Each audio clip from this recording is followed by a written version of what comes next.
Facebook, YouTube Lives. How about you? How about all of our wonderful guests? Thank you for hanging with the dialogue. This is now year 4. We're so glad that you have made it your decision to hang with us and be with us. We're so appreciative. Listen, before we start tonight's show, we pause to remember the late great Willie Mays. Willie Mays is the Say Hey Kid. Playing most of his career out with the San Francisco Giants, had a short stint with the New York Mets. He really helped to break the color line, an amazing center fielder, fast, cat-like speed, an arm that could throw out a cruise ship. That's not real fast, but he could throw out a moving ship. He emanated from the Negro Leagues, played in the major leagues. Willie Mays, a great gentleman, had the opportunity to see him while working with the AA Jacksonville Suns in Jacksonville. Willie Mays was an ambassador for Major League Baseball. He was an ambassador for our people. He served as a surrogate, as a godfather, like a father for the current home run leader, Barry Bonds. And Barry Bonds, of course, has spoken on many occasions of what Willie Mays has meant to his life, what he meant to his life. Willie Mays left us on last Tuesday night, ironically, just a few hours before the commemoration game was played in Birmingham. A major league game was played there between the Giants and the Cardinals, if I'm not mistaken. And he left us right before that. They paid tribute to him. There were many stars that were brought in, former players. Willie Mays, who is he? A great individual, a fine athlete who well represented our community, our people, our interests. Willie Mays, rest in power, sir. All right. We've been talking about this show. We've gone back and forth. I listen to the great production team that brings us on. That's Go Giga Production, Go Giga, and we listen to them. And we have made a decision that we are going ahead with tonight's show. Hope to have my partner in crime on a little later. I understand it's inclement weather up in Jacksonville, but we're talking about the O.J. Simpson murder case. Or actually the murder case of Nicole Brown Simpson and Ronald Lyle Goldman in Los Angeles, California on June the 13th, 1994. And we're gonna talk about that case tonight. We may, if we can get the production team to work with us, it may bleed over a minute or two. But we're gonna talk about every aspect of that case. We're gonna exhaust it, the players, the characters, we're going to build a timeline.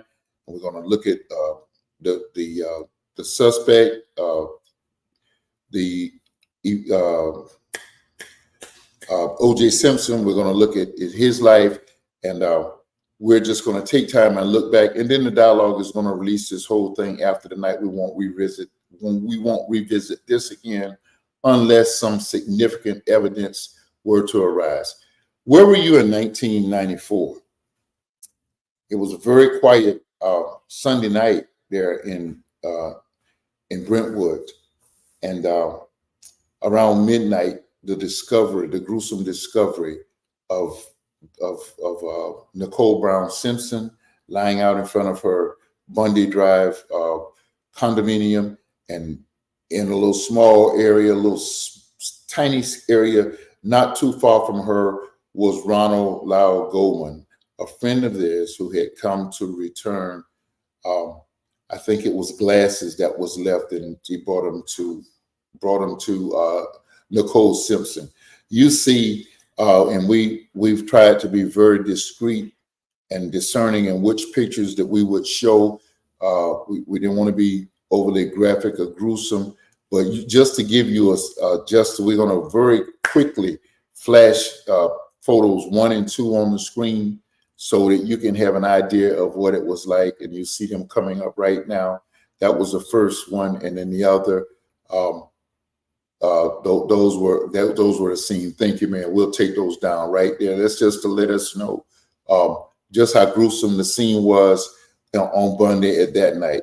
Now, this discovery was made, and there were several things that took place after it was made, but a determination was shortly made that O.J. Simpson, and we'll hold off on him, that O.J. Simpson was in fact a person of interest, a person of much interest in you all. We know that when we see that, it usually means that they're a suspect, and police are waiting to gather sufficient evidence to officially name them and change their status as such. So O.J. Simpson was he had taken a midnight flight to Chicago to do some promoting for Hertz, which many of you all know he was their chief pitch man, and he had gone there. And these were just about the time of the crime. Police have estimated that the crime took place around midnight, and he took a twilight flight over to Chicago from LAX.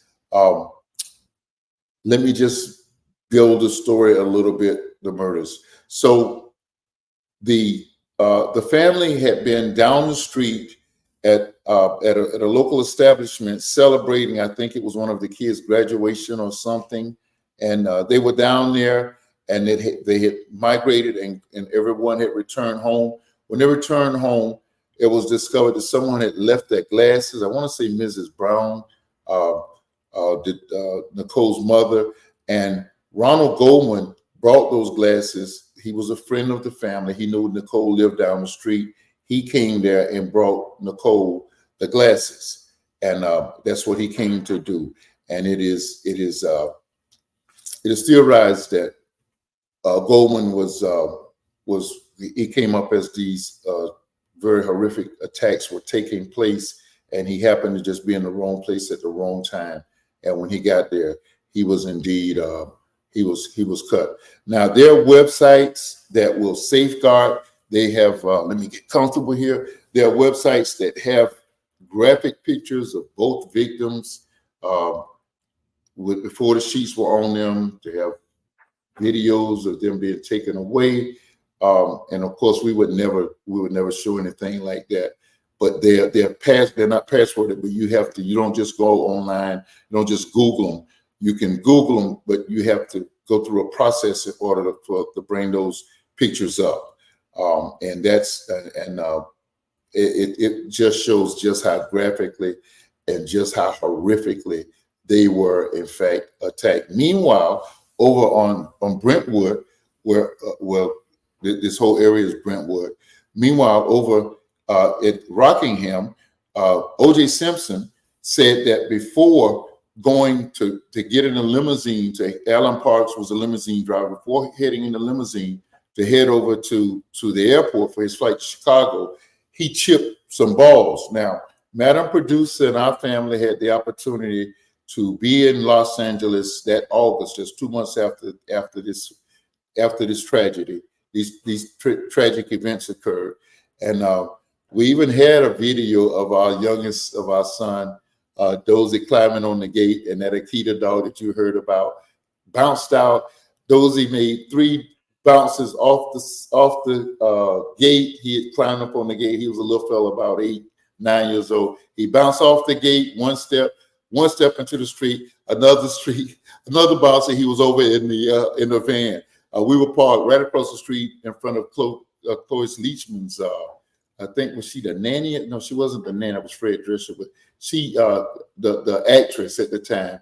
We were right in front of her house, and that's where he popped into the van, and it was just wow. It was just so we got to see where the Bronco, O.J. Simpson's Bronco, was parked on the other side of the property. We got to see the guest house that Cato Caitlin lived in, where allegedly Mark Furman found a bloody glove, and we'll talk more about that, obviously. And it was there. So OJ allegedly was chipping balls. He went in, he went in, he showered, got cleaned up, came out, and hopped in Alan Park, the limousine's driver's car. Alan Park had some very interesting comments at the trial, and we'll fast forward to that. So OJ was in Chicago. Allegedly, he was contacted and informed of what had occurred in Brentwood, and of course, Nicole is the mother of his two youngest kids. And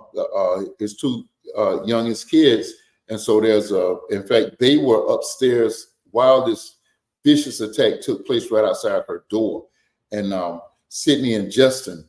And so OJ allegedly broke a bottle where he was a glass that he was drinking soda pop from, broke it, and it gave cuts over his hands.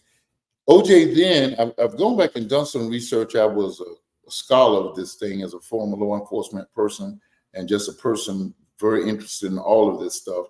OJ, I learned in recent research, he kept going downstairs. When he was contacted, he arranged for a immediate flight back to LA, and he kept calling down originally down to the front desk of the hotel. He then went down there.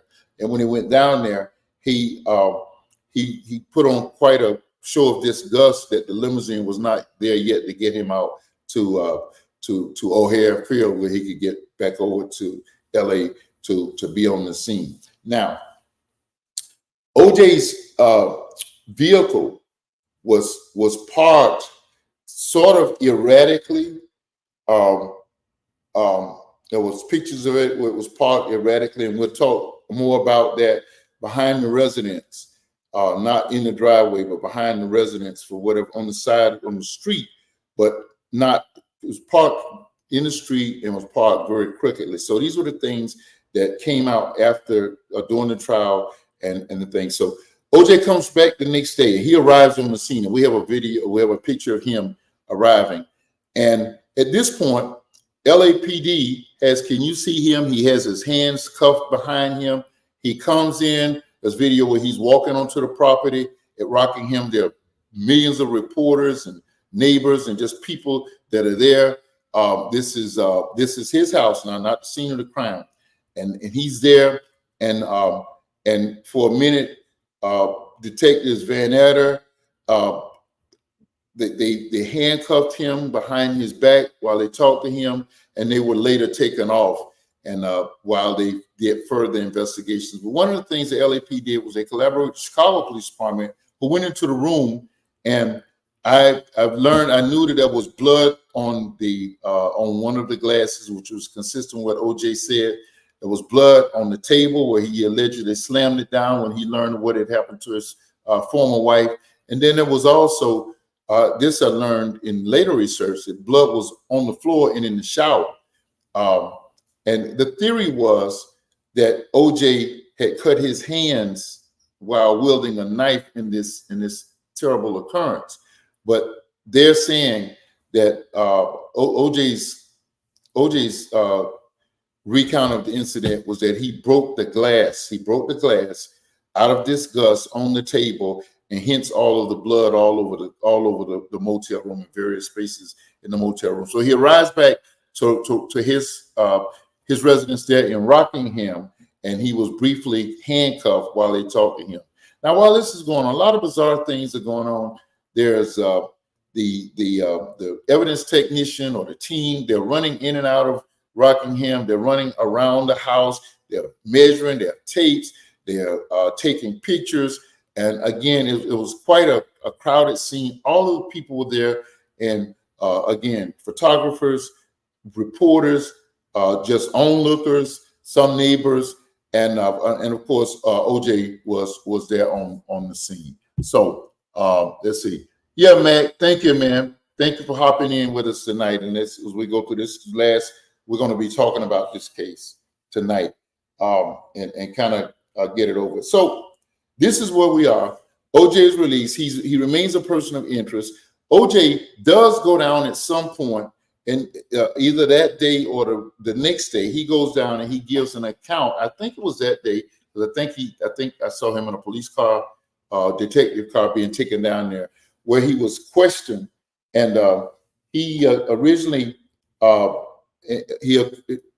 some point he incurred the services of attorney Robert Shapiro to be there with him for the questioning. Okay, so at this point, across the nation, what seemed like just certainly a tragedy, the death of at this point, we just know that it's O.J. Simpson's former wife, and it is without attorneys. Okay, yeah, right. He did. He went down there for the initial interview without attorneys. He would later bring in Robert Shapiro, who would be there for the arraignment. But he goes down there, he comes back, and he remains his person of interest. This thing starts taking root nationwide. It's no longer just a murder, a random murder that happened to be somebody's a kin person of some former famous celebrity. O.J. Simpson, as you all may or may not know, he was the Heisman Trophy winner out of UCLA at about 1968, I think it was.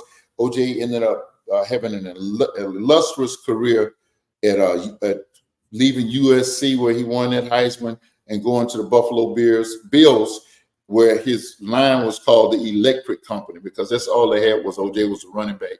And he went back to San Francisco, played a couple of years. At the very end of his career, he didn't get much playing time in with the 49ers, and then he retired. Upon retirement, he started being, O.J. was incredibly handsome, and he became a pitchman for several companies, Hertz being one of the main ones. He also dabbled in movies, and he would go on to become a TV commentator. Once he was even in the booth for a season, but for the most part, he was a sideline and a pre-game, post-game reporter with several networks. And so, in fact, the way he was dressed becomes an intricate part of this whole breakdown. But this is what has happened. This is June the 13th, the 14th, when he returns the morning of the 14th, the 15th. America's kind of beginning to watch the case, because images of O.J., brief as it was, with his hands behind his back, handcuffed, because no one had ever thought of him as a suspect at this point. And now people are kind of, the nation is taking interest. Okay, so here we go. Fast forward to the 17th. On the 17th, the LAPD has decided to charge O.J. with this murder. They decided to charge him with the murder of both Nicole Brown Simpson and Ronald Lyle Goldman. And so they make an arrangement for him to come into and turn himself in.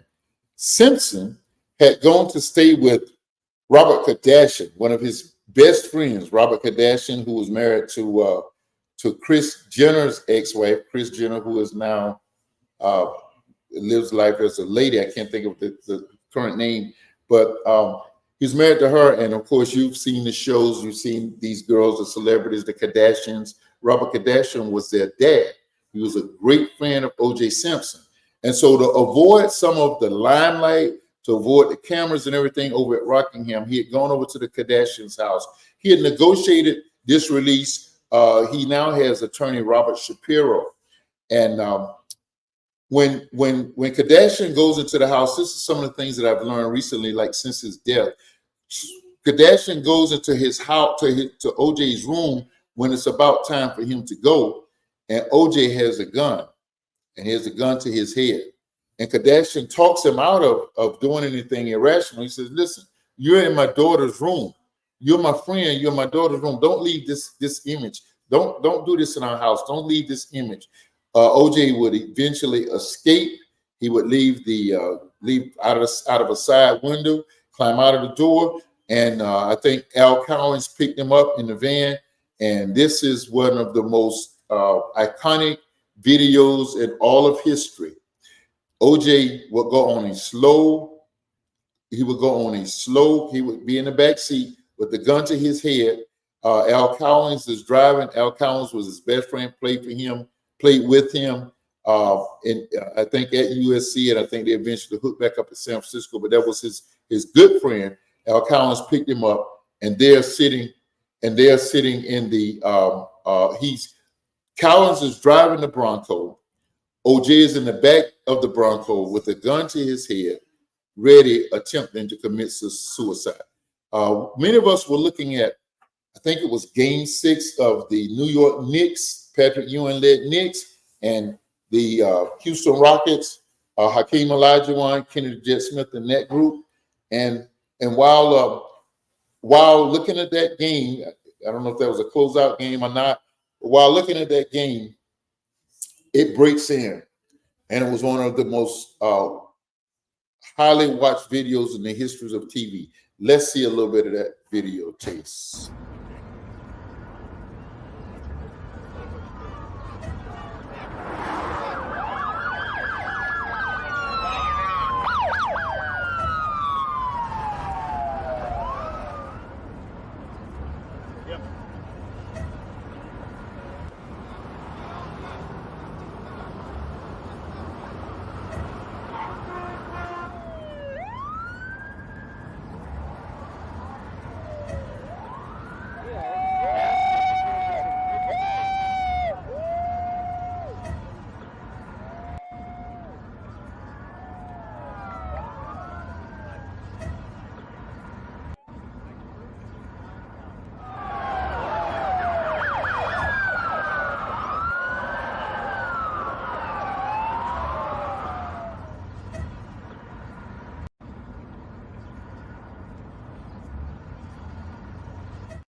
So this was called a low-speed chase because you see they're on the 508 expressway there in LA.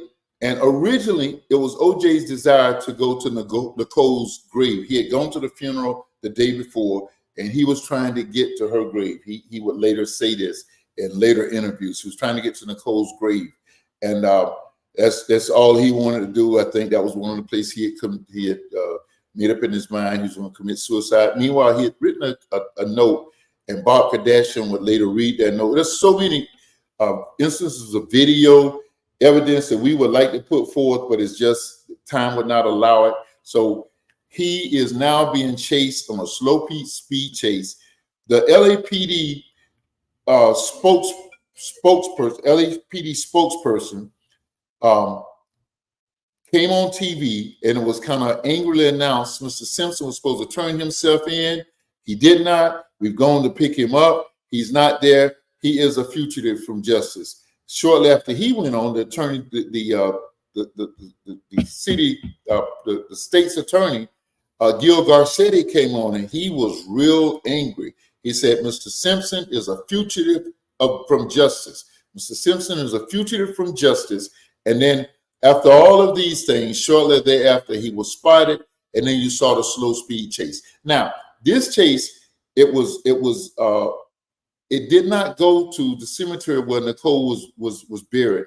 He and Al Collins ended up driving in the most dramatic scene. We chose not to put this. He drove back to his house there in Rockingham. And once he got to Rockingham, there was a very, very tense standoff. I can see it right now as though it was yesterday. We were all over that on TV.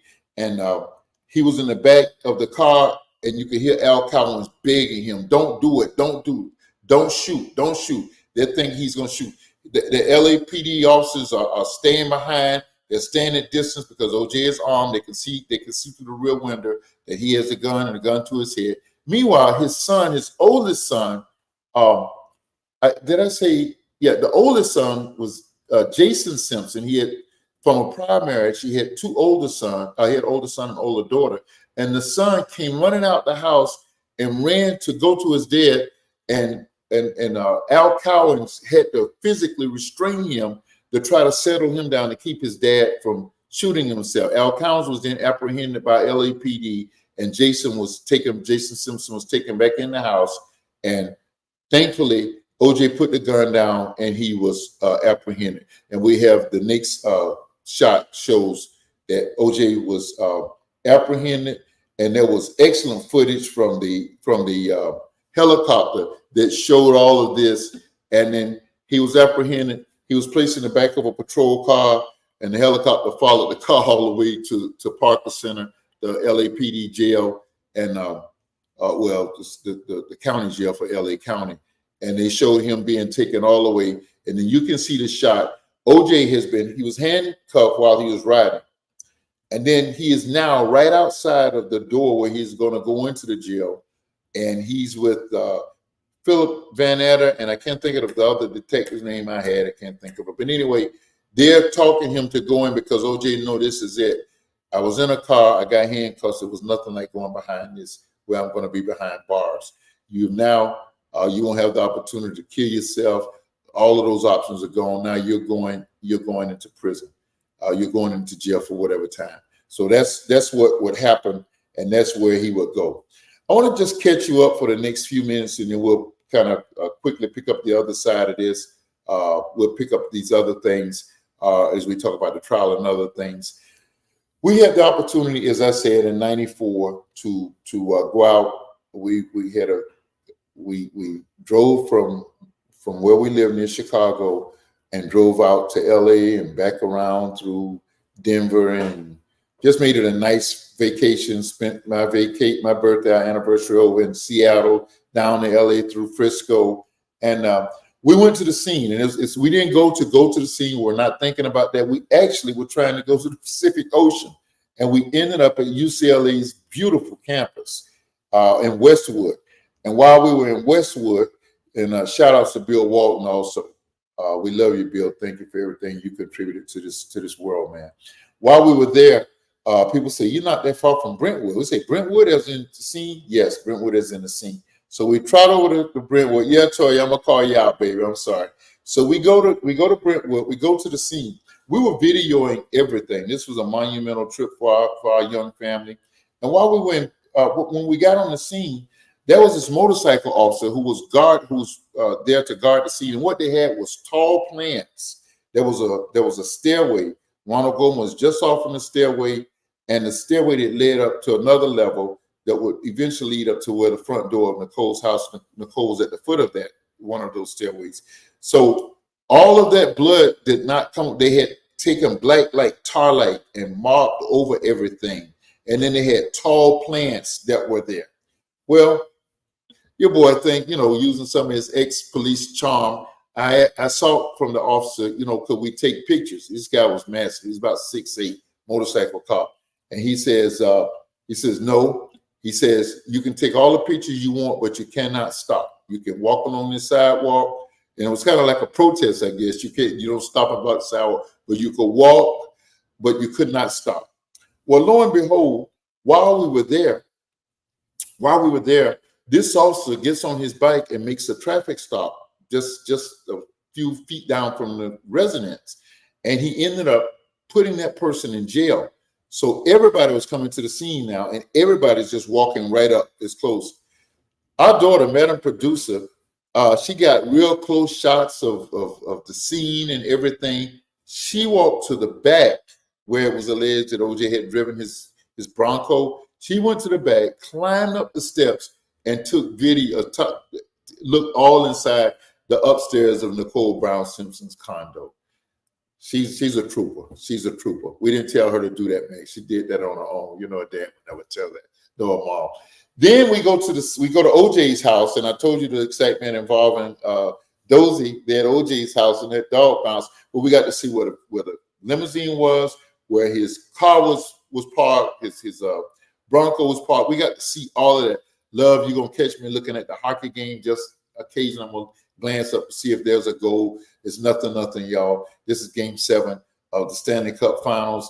Our local right down the street here in Sunrise, the Florida Panthers are playing the Edmonton Eskimos, who had quite a run there in the 90s with Wayne Gretzky. So we went to that scene, and it was like it was almost like everybody was just like a pilgrimage going from one scene to the other. One of the things that had happened was that while the Chicago PD was checking everywhere from the airport, from O'Hare Airport to the airport hotel where OJ Simpson was slated to stay. He was going to play in a golf tournament there for Hertz. I got to tell you, the Florida Panthers just scored. It's 1-0. While there, they searched all along that route, but they also searched all along the route from the murder scene back to Rockingham, OJ's residence. They were looking for something. Somebody said before the house was torn down, they found a knife that was buried, and they tried to give it to a cop. Cop said, I don't want any part of it because this case is long since disposed of. So a night later or two, we went to Parker City while OJ was in jail. Our other daughter, Madam Psychologist, Mr. Nate, she was there, and I said, where's OJ? She said he's up in the jail. So we had all of these scenes and all of this tape, and it was kind of historic for us to be a part of it and see it. We're gonna come right back and talk about the trial. Let's go to break.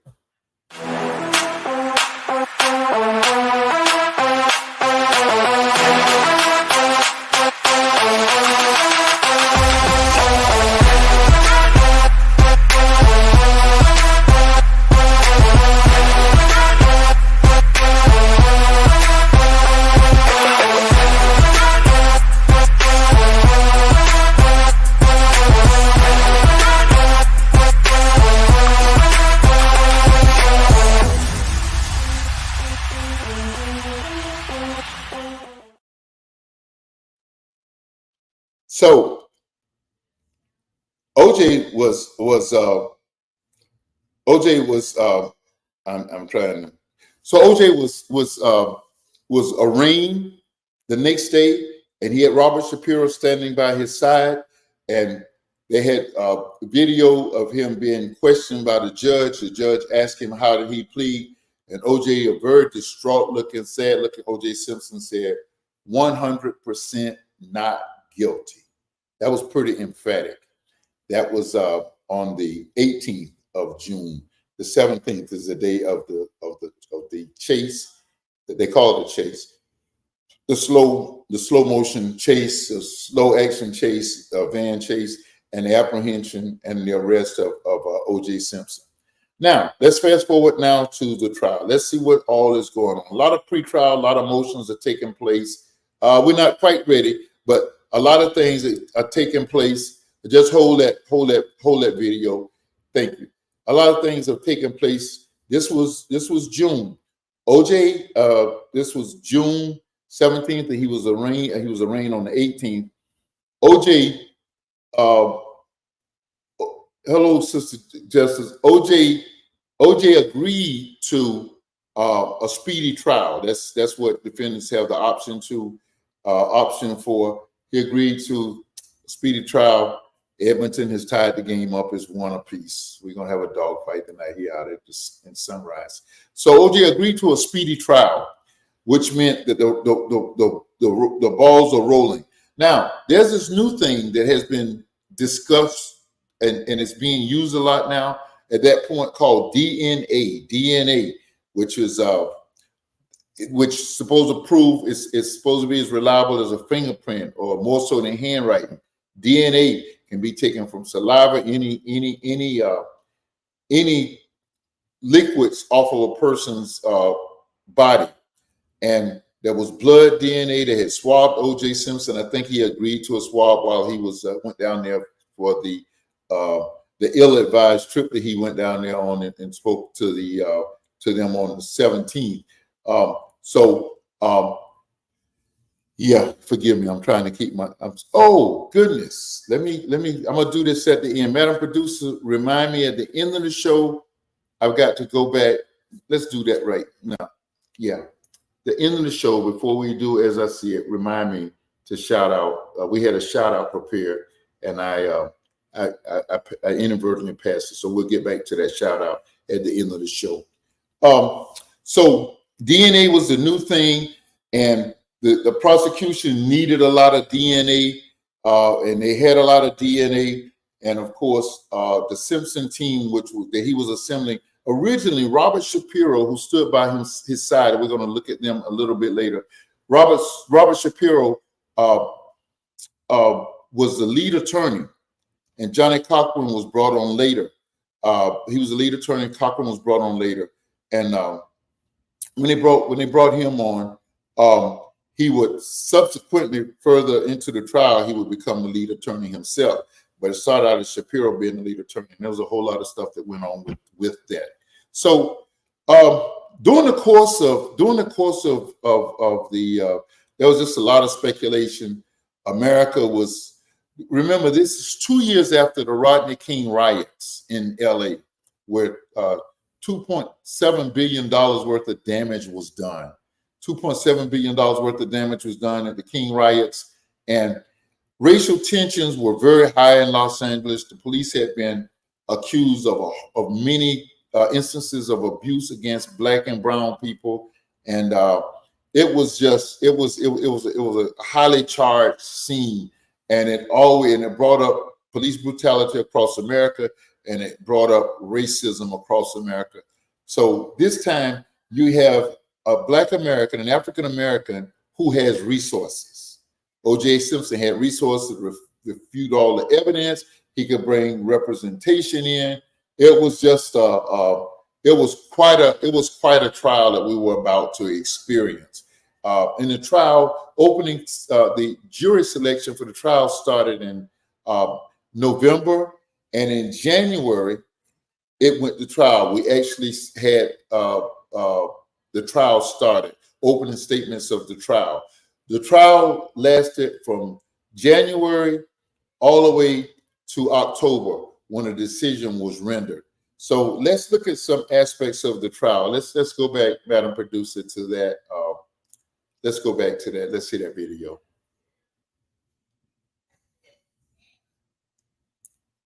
Is this the video that we won't be able to look at? Oh, wow. Okay. So let's highlight some very interesting points of the trial.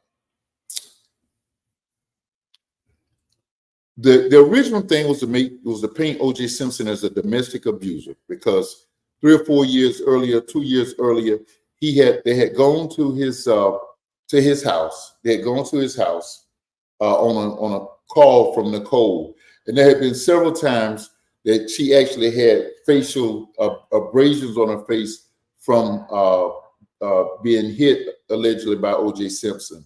And it was always thought that O.J. got away with it. And this case kind of helped to put domestic violence in the forefront. And one time she wrote a note, and that note got to her, and it was very tearfully, it was sadly read at the trial, but where her sister was one of her greatest advocates. Her sister testified in her behalf, or testified for Nicole, and talked about the domestic violence. And one of his good friends, who was an LA policeman at one time, Ron Shipley, said that when he saw how bad Nicole was beat, and then in the civil trial, when Al Cowens looked at some of the pictures, he was reduced to tears. He actually cried. So yeah, so this domestic violence was how they started out, and the point of the prosecutors was to paint O.J. Simpson as an over-the-top, aggressive domestic abuser that went too far. The lead attorneys, state attorneys were Marsha Clark, and Christopher Darden, a Black man, and it was to negate to try to take away from the racial aspect of that was the supercharged aspect and atmosphere that was going on in LA at this time. So they had done the domestic violence. They had pointed all of the instances where police had come, where police were involved, where all of the evidence for us, the notes, the sister testifies, Shipley testifies, the other people testify about what they had seen, the beatings, alleged beatings that she had taken from OJ. And then they moved to DNA, which again was relatively a new thing that was being used in criminal forensics. And the DNA evidence was overwhelmingly against Simpson, because there was a glove that Mark Furman, we'll talk about him in the very end, Detective Mark Furman finds this glove allegedly right outside the guest house. One glove was on the scene. They tried to match the abrasions on the glove to the cuts on O.J. Simpson's knuckle. Remember, O.J.'s reason for the cuts were that he had broken that glass in Chicago when he was angry when he heard about what had happened to his ex-wife. So they went to the DNA evidence, and then when the defense put their case on, it had been made. The decision had been made. Simpson made the decision to move to Johnny Cochran. Johnny Cochran was a flamboyant lawyer who was a former district attorney for the LA County, and he was a successful attorney. They called him the attorney to the stars. He represented Shapiro had also represented many stars, but Johnny represented Michael Jackson, Tupac Shakur, Snoop Dogg. You know about his trials for murder, and many other names. So Johnny Cochran became the lead attorney. They made a seismic shift when he became the lead attorney. He made the decision to make this a racial case, to make this a case of racism. And in so doing, he pointed out all of the evidence of LA. He had the innate evidence because he had always been defending people against that. And he knew about it by working in the DA's office, and he was a lifelong LA resident. And he was a very active participant in the Los Angeles civil rights community. So he made the racial aspect, and Detective Mark Furman, would become one of the centerpieces of that. Mark Furman made the point that he found the glove, and they vehemently at trial protested that he had not found a glove, but he had taken the glove from the scene because he was on the scene the night of the murders. He had taken the glove and very conveniently dropped it at on Simpson's property.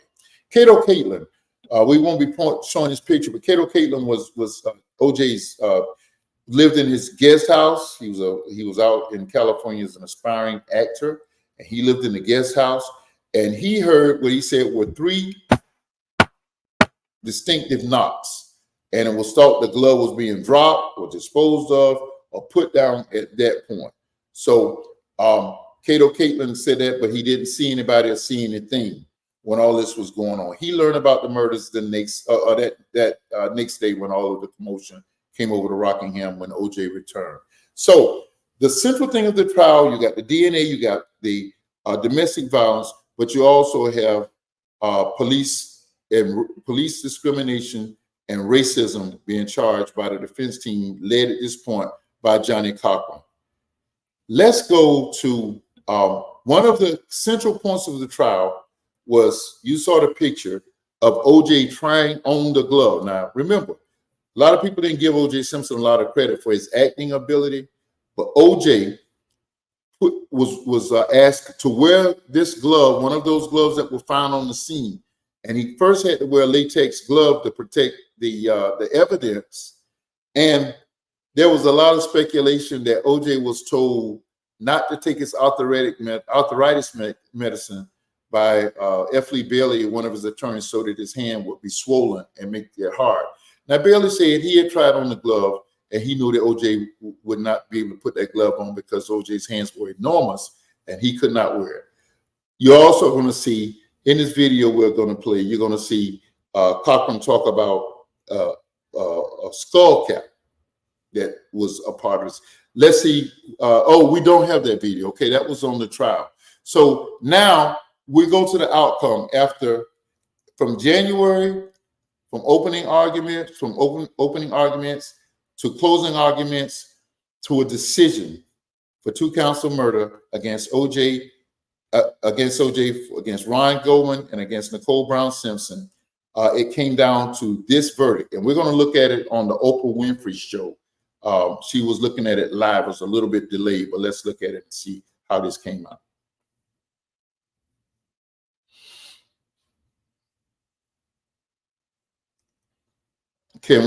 Are we able to bring up that? Yes. Okay.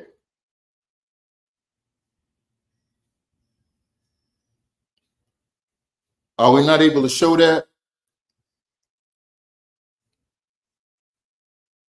Okay. All right. Wow.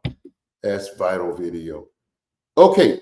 So Oprah Winfrey's show was live, and she looked at the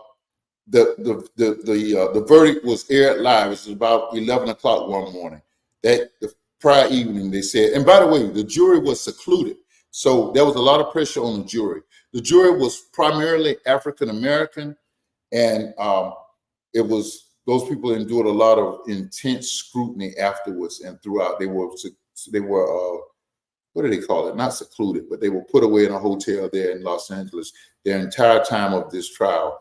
And this trial lasted about, as we said, it lasted about 10 months, 10 months. Okay. So Real Justice is saying that Robert is stunned by the verdict. Max says that Shapiro suggested,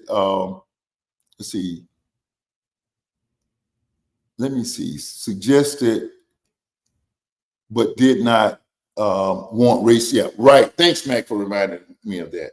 Shapiro, who was a Jewish American, did not want race brought up in the trial. He did not want that to be an element of the trial. But OJ had to go for what he knew, and that was what Johnny Cochran would come up with, and that's what he did. And that's what he did. The gloves were AC's. The cap was Jason's. Arnell was wearing the gloves and cap. Wow, that's real. That's interesting. That's real interesting. Okay, so apparently the video is not going to work. So I got to tell you what the verdict was. You can see a smiling OJ with his team around him.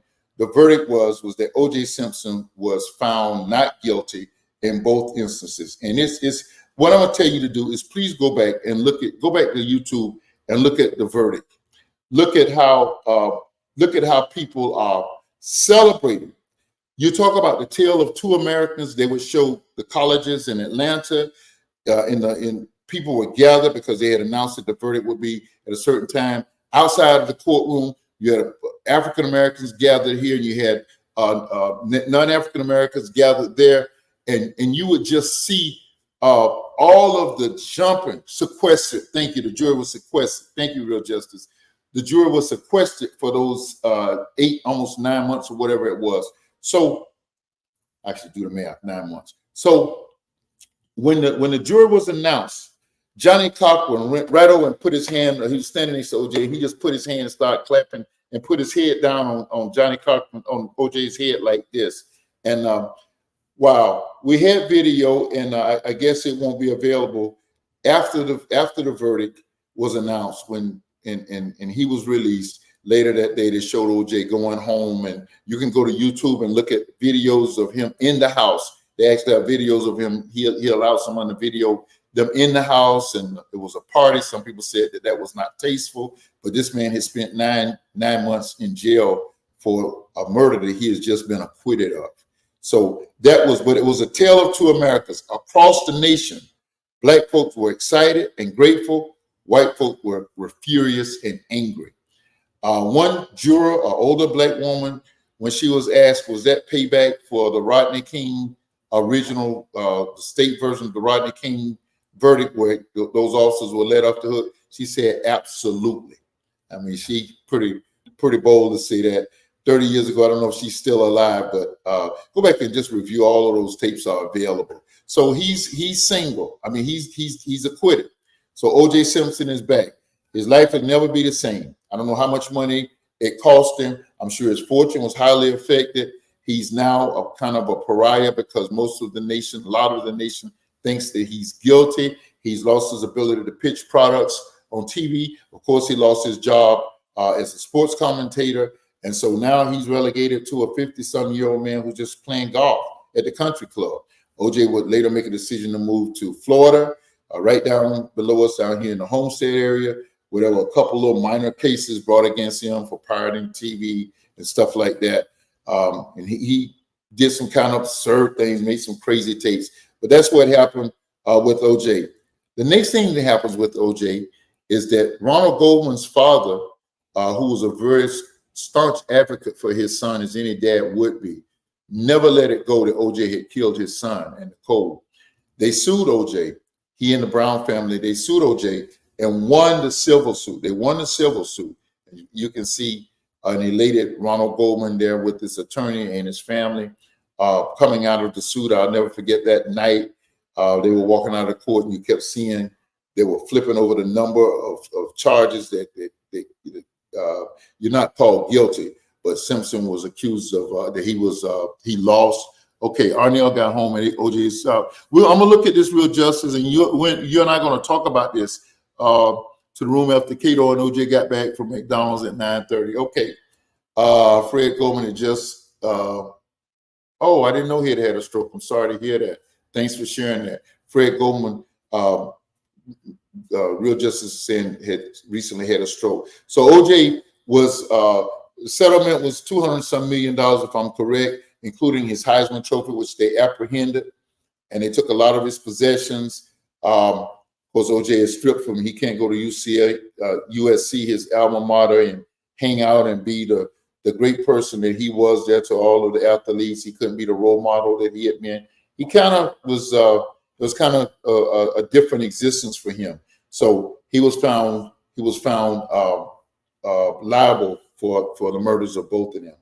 The next thing that happens is OJ goes to a hotel in Las Vegas to a wedding, and while he's there, he learns that one of the persons, because a lot of people had taken his memorabilia and was selling it, and he learned that one of his friends was there. He got a private detective friend and some others. They go into the motel room, and one of the guys has a gun. And I guess OJ says, "Don't leave until I get the stuff back." They had guns. OJ gets convicted, and he's charged, and he's given 9 years in jail. Now, somebody give me those figures.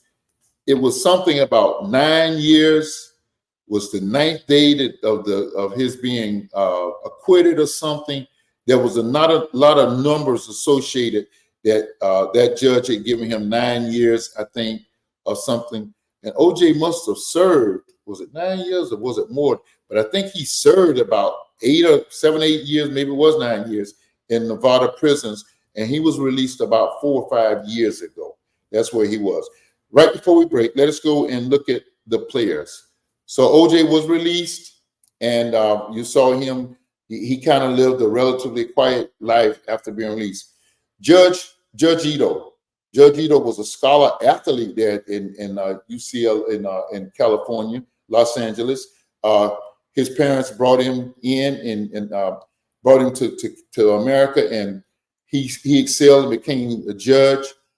He not only presided over the Simpson case, but he presided over several high-profile cases. And his courtroom was shut down because of economic cutbacks in 2014, and in 2015, Judge Ito retired. Judge Ito retired. The next shot is the Dream Team. Is it? No. It is the Dream Team. Now, I wish I could show October the 1st, 2017. I wish I could show everybody. That was the day that he was released from prison. Thank you very much. Same day as Las Vegas mass shooting. Wow. Thank you, Real Justice, and thank you so much for helping assisting me, Mac, on this. So I can hardly see, but let me go to my pictures. From left to right, these are the players. This was the Dream Team. To the left is Johnny Cochran. Johnny Cochran is to your far left. Johnny Cochran, as I told you earlier, Johnny Cochran tragically left us with brain cancer in the early 2000s. I think it was 2005 he died. He had surgery in 2003, 2004. He talked a little bit about it. 2005, he left us. Robert Kardashian, we talked about him of the Kardashian fame. Robert Kardashian died. He ended up turning on OJ. He thought that OJ had killed his friend Nicole, and he didn't feel right about the whole thing, and he kind of came out and turned on OJ and made it known. Robert Kardashian also died of esophagus cancer in the late 1999, I think it was. I don't think he saw. Maybe it was early 2001. And then there's F. Lee Bailey. F. Lee Bailey was a brash ex-Marine pilot who had also handled many big cases. And F. Lee Bailey himself spent a little jail time and was disbarred.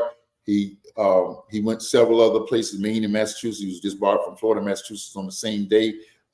He went to Maine, got a license. It was overturned, and the Supreme Court of Maine held it up. So he ended up moving to Georgia, where he died. I think it was 2019. He died just a day or two before his 87th birthday, very, very recently. That was the Dream Team. Also a part of the Dream Team and very central was Barry Scheck. Barry Scheck. The next video is the next picture is Barry Scheck. Barry Scheck currently heads up the Innocent Project. The Innocence Project. The Innocence Project is responsible for DNA evidence to acquit people or to prove them not guilty. They won't go in once a person has been convicted, but in a trial they go in. He was very essential in that case. Very, very essential, and he spoke out a whole lot for Simpson, and he refuted the contaminated evidence that books have come out and said that his testimony was false, but it was effective enough to put enough doubt in those jurors' mind that OJ was in fact innocent. So he's still doing the Innocence Project, Barry Scheck. And then let's look at the prosecutors. Christopher Dart. Do we have videos? That video gonna play? I guess not. Okay, that's a little disappointing. So Christopher Darden, let me just on the show. I'll call you right back. So Christopher Darden was the black person that was brought in to on the case, and he was the one who strongly suggested that they do the glove evidence. I started talking about the gloves. The gloves didn't fit.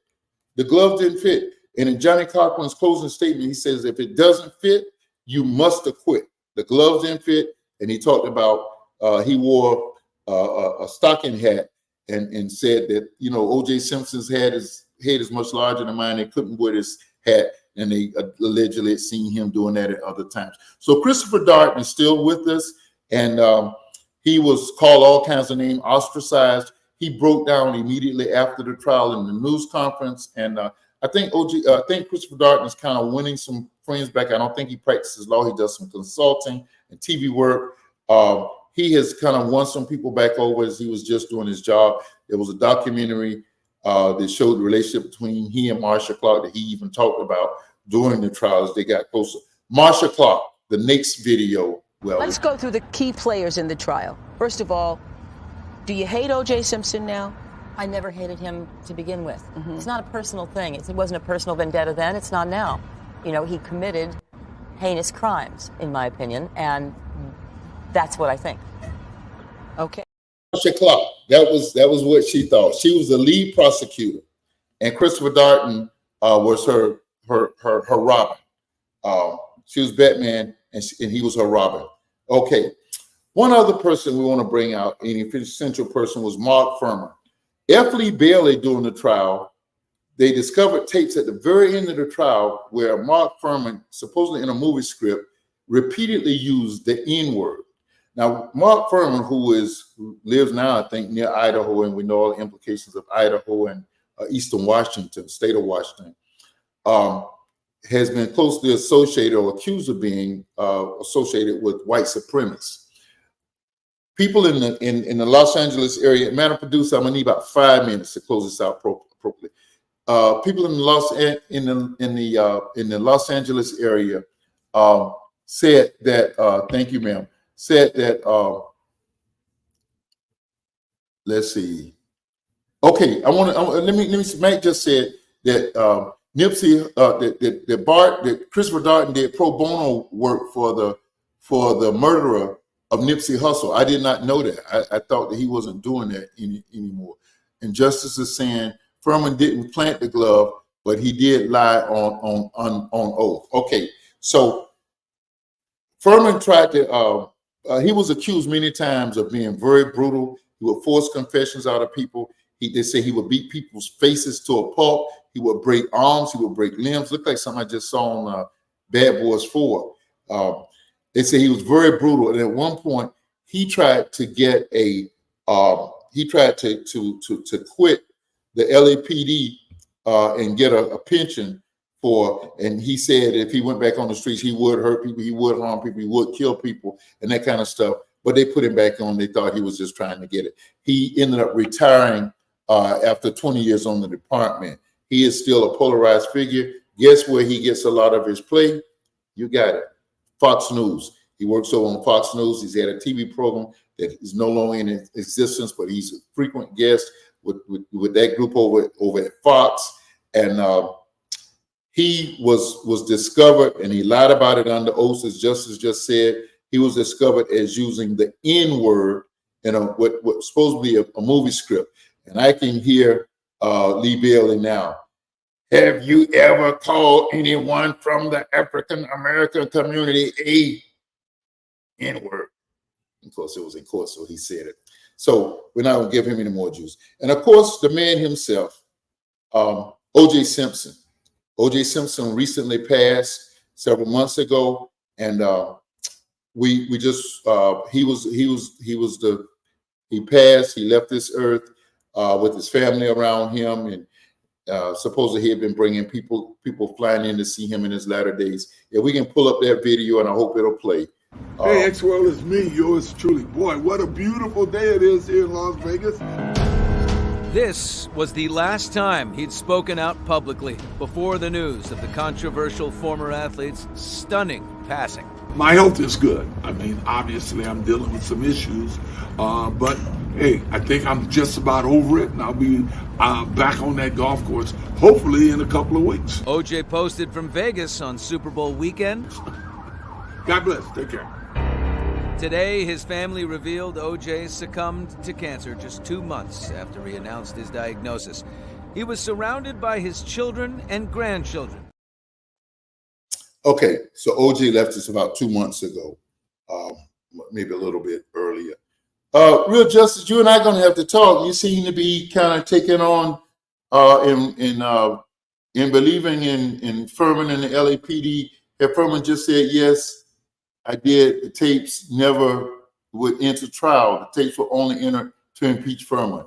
Okay, nevertheless, they did get in and they did do harm to the prosecution. So there you have it. 30 years after the unfortunate murders of Nicole Brown Simpson and Ronald Lyle Goldman, you now have the dialogue is doing its last thing unless there's new evidence, something new comes to pass. A case that some of us were very closely attached with. I followed every second of every trial, every day. I bumped my head jumping in the air at one point on the trial. I won't tell you, I'll let you figure that out.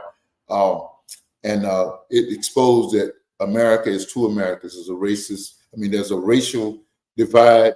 There's a part of America that says, yes, we finally got somebody who could win because they had money and resources to fight the system, and he won. There were others that hated the fact that he won and had the money to face it. So there you have it. The O.J. Simpson case, 30 years later, the dialogue has just done it. Now, here's what I want to do. I mean to do this at the halfway point. I want to recognize my dear friend. And if there's any questions, just hit me up later or whatever you need to do. I want to recognize my dear friend, Coach Steve Davis. Coach Davis was awarded on yesterday the Miami Herald's Lifetime Achievement Award. The Miami Herald's Lifetime Achievement Award. He was the recipient for this year. That is quite an honor, but so much befitting a great man, a great brother, a father, now a grandfather, a loving husband, and a leader in the community. He led two communities, the Pompano Beach and the Plantation community, and touched so many of the lives of young men, Ron Shazier, Chris Lamont. There's so many other names that you may have never heard. So many kids you may have never heard, but they will attest their success in life by having been touched by Coach Davis. Coach Davis retired from coaching football last year. I'll join you next year, Coach, in the retirement booth. And he's just, I think he has 2, maybe 3 years left as a coach with the high school. And then he's going to be on the sidelines, totally just enjoying he teaches, a coach.